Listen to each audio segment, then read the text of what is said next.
हुआ था।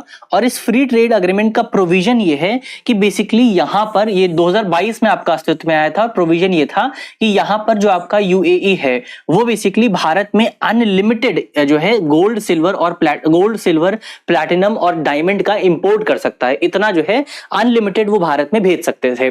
अब यहां पर भारत की ओर से थोड़ी सी चिंता जाहिर की गई है। चिंता में ये बताया गया है कि 2022 के बाद से, जब से इस अग्रीमेंट पर हमने साइन किए हैं, तब से भारत में बहुत अबनॉर्मल तरीके से सिल्वर का इंपोर्ट बढ़ गया है। भारत में सिल्वर का इंपोर्ट यूएई से जो आता है वो बहुत तेजी से बढ़ गया है। कितना बढ़ गया है? तो जैसे डेटा आपका ये बताता है कि 2022-23 के बाद से 2023-24 में सिल्वर के इंपोर्ट में 210% की बढ़ोतरी आपको देखने को मिली है। कितना हो गया है ये? और सिल्वर का इंपोर्ट बढ़कर के हो गया है आपका टोटल $10.7 बिलियन। तो 210% की बढ़ोतरी यहां पर आपको देखने को मिली है। तो अब भारत को ये लगता है कि यहां पर यूएई की ओर से जो है इस पूरे फ्री ट्रेड अग्रीमेंट का गलत इस्तेमाल किया जा रहा है, या फिर ये भी हो सकता है कि कोई दूसरा देश जो है वो रूल ऑफ ओरिजिन्स का गलत इस्तेमाल करते हुए भारत में जो है अपना जो सिल्वर है उसको डंप कर रहा है। तो ये चीज यहां पर भारत की ओर से रेखांकित की गई है, यही यहां पर बताया गया है। और भारत की ओर से यह कहा गया है कि हमें इस एग्रीमेंट को रिवाइज करना चाहिए और इसमें कुछ नए प्रोविजंस ऐड करने चाहिए।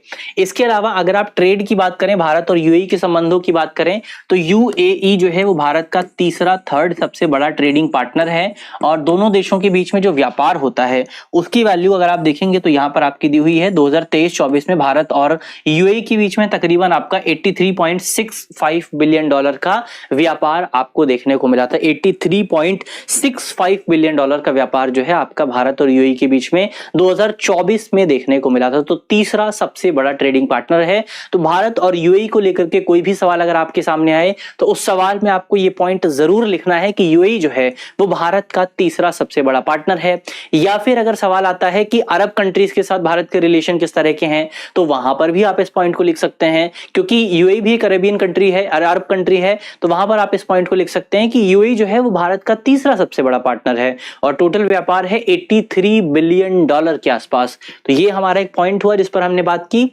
अगली खबर अगर आप देखें तो अगली खबर डीजीसीए यानी कि director general of civil aviation से जुड़ी हुई है, जिन्होंने स्पाइसजेट को एनहांस्ड सर्विलांस मैकेनिज्म से बाहर कर दिया है। अब अगर आपको याद हो तो इससे पहले हम बातचीत कर रहे थे जहां पर हमने ये देखा था कि बेसिकली आपका स्पाइसजेट जो है वो कुछ फाइनेंशियल कंस्ट्रेंट्स का सामना कर रहा था। स्पाइसजेट के पास बहुत ज्यादा पैसे नहीं थे, जिसकी वजह से उसकी फ्लाइट्स भी डिले हो रही थी। और इसी को ध्यान में रखते हुए डीजीसीए ने स्पाइसजेट को अपने एनहांस्ड सर्विलांस